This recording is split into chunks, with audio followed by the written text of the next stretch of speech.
Hola, hoy vamos a aprender lo que es un indicador educativo, vamos a hablar un poco sobre qué es la Ley Federal de la Educación y sobre todo vamos a ver por qué es importante que un docente sea reflexivo, sobre todo en este tiempo que estamos pasando por una contingencia debido al COVID-19. Estamos pasando por una situación de la cual nadie estábamos preparado. ¿Por qué?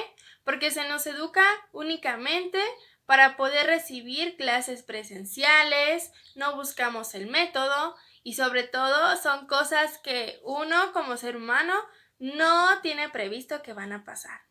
Pues bien, una vez que te di la introducción sobre lo que vamos a hablar el día de hoy, comenzaremos con lo más importante, el tema principal. Un indicador educativo es la herramienta para el planteamiento educativo, es decir, nos permiten tener conocimiento del contexto en el cual vamos a trabajar o estamos trabajando. Por ejemplo, cuántos habitantes existen en esa localidad, los recursos con los que cuenta la misma localidad.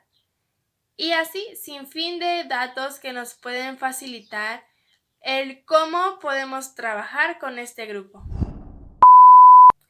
Todas las escuelas se rigen por leyes, las cuales las podemos encontrar en la Ley Federal de Educación. Así es, comenzaremos a hablar un poco sobre la Ley Federal de Educación. ¿Qué es la Ley Federal de Educación?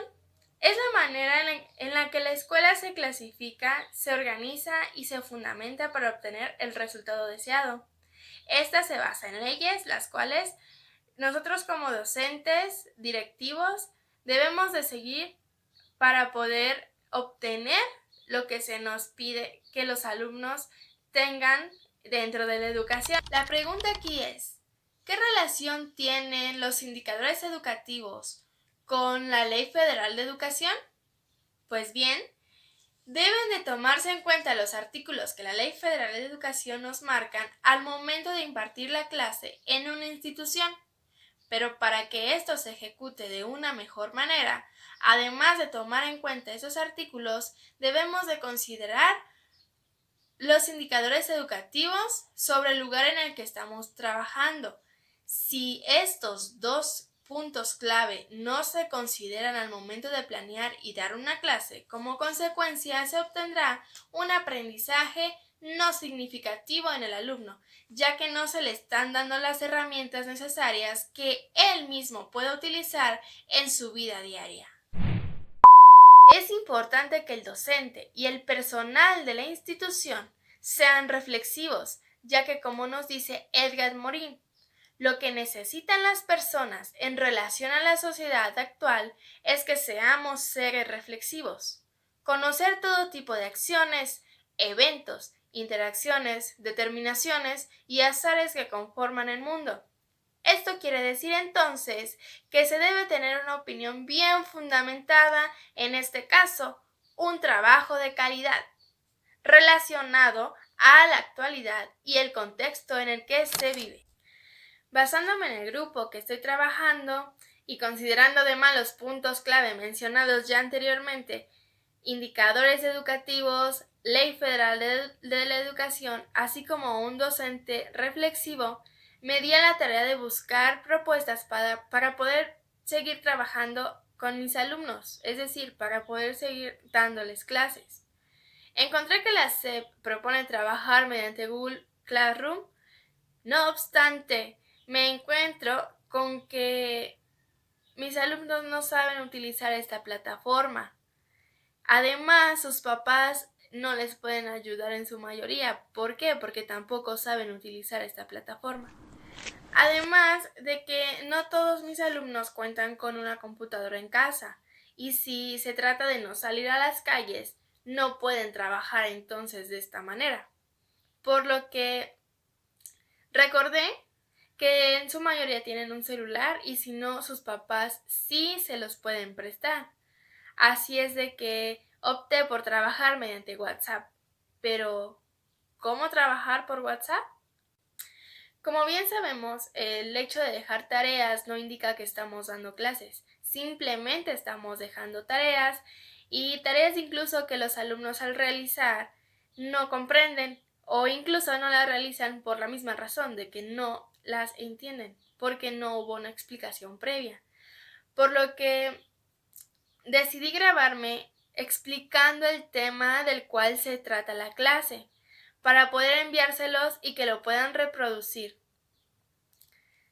Se debe considerar que los videos deben ser cortos, muy claros y llamativos, ya que debemos hacer que el alumno siga desarrollando el gusto por aprender, pues bien lo dijo Johann Friedrich, además de que para este pedagogo es un pecado capital ser un docente aburrido, ¿sí? Es importante que busquemos dinámicas, usemos tonalidades de voz, diferentes materiales para dar la explicación, así sea en videos.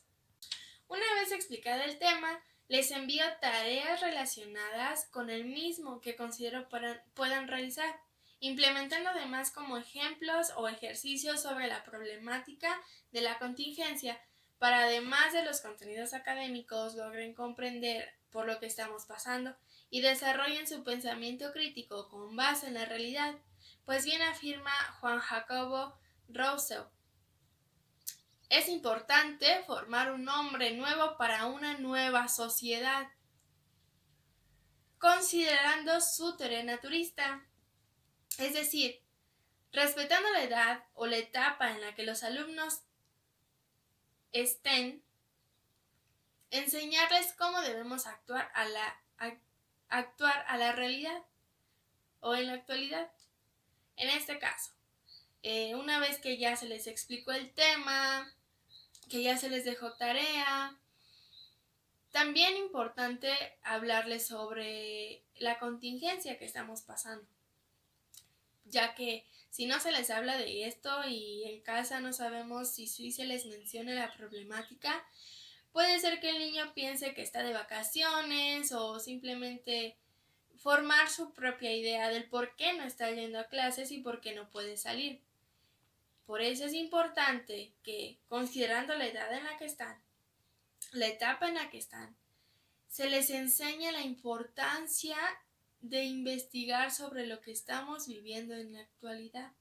En este caso, el COVID-19. Ahora bien, es importante considerar además la cantidad de tarea que se les deja. ¿Por qué? Recordemos que no podemos salir. No podemos salir a despejar la mente, no podemos salir a distraernos, no podemos salir a conversar con más personas, por lo que llegamos a estresarnos y tener un juego con nuestras emociones inesperado.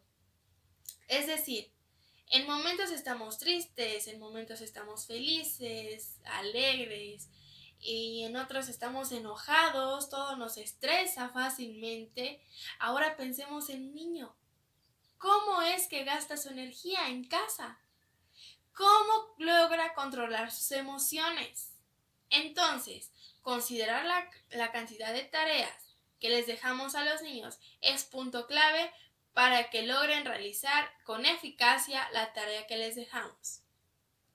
Basándonos además en consejos de FUNIVER, Fundación Universitaria Iberoamericana, podemos encontrar 1.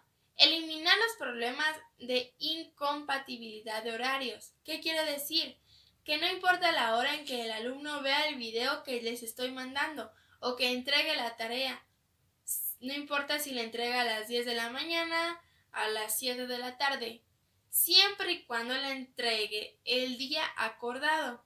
Para eso también se les debe de dejar un día de fecha considerado de acuerdo a la tarea que se les está dejando. Número 2. Debemos de desaparecer los inconvenientes de los desplazamientos. Esto quiere decir que no tenemos que tomar en cuenta dónde decide ver el video, dónde decide hacer la tarea y cómo lo decide hacer, siempre y cuando lo decida. El número 3. Seguimiento de los estudios o de los temas de manera organizada. No porque no estemos yendo a tomar clases presenciales, debemos de tomar un desorden. No, es indispensable seguir con este orden, como lo marcan planes y programas. Es verdad que no vamos a poder abarcar todo como si fuera de manera presencial, pero sí debemos de llevar un orden para que también el alumno no llegue a confundir los temas y no llegue a ese momento donde ya no sepa qué hacer o donde ya no sepa qué está aprendiendo. Y por último, debemos ajustarnos al ritmo de estudios de los alumnos y la vida diaria. Considerar las ocupaciones de los alumnos, como lo es que algunos tienen que trabajar. Es verdad que estamos en una contingencia, pero también es verdad que, como bien dice una frase, todos estamos en el mismo mar, pero no en el mismo barco. Algunos estamos en yate, algunos estamos en lancha. Eso quiere decir que la economía no permite que todos realmente guardemos la cuarentena como se deba. Por lo que hay alumnos que salen a trabajar. No importa la edad, desde pequeñitos deben salir a trabajar. Y hay alumnos que trabajan desde su casa o simplemente en los quehaceres domésticos. Por eso es importante considerarlos. Estando en clases, estando en la escuela, sabemos que tienen todo ese tiempo para realizar los ejercicios. Estando en casa es una cosa muy diferente. Así como considerar lo que estamos viviendo en la actualidad, es decir, la contingencia. Y considerar también que no todo el día los alumnos van a estar dispuestos a realizar tareas de clase. Ya mencionamos anteriormente el juego de las emociones y los aspectos como el trabajo que se deben considerar. Pues bien, espero que todo esto les sirva para comprender de una mejor manera estos temitas tan sencillos y fundamentales dentro de la educación. Y recuerda, la educación es el arma más poderosa que puedes usar para cambiar el mundo. Nelson Mandela. Eso ha sido todo por hoy. Espero que te sirva, espero que sea de mucha ayuda y no dejes de ver estos videos. ¡Hasta la próxima!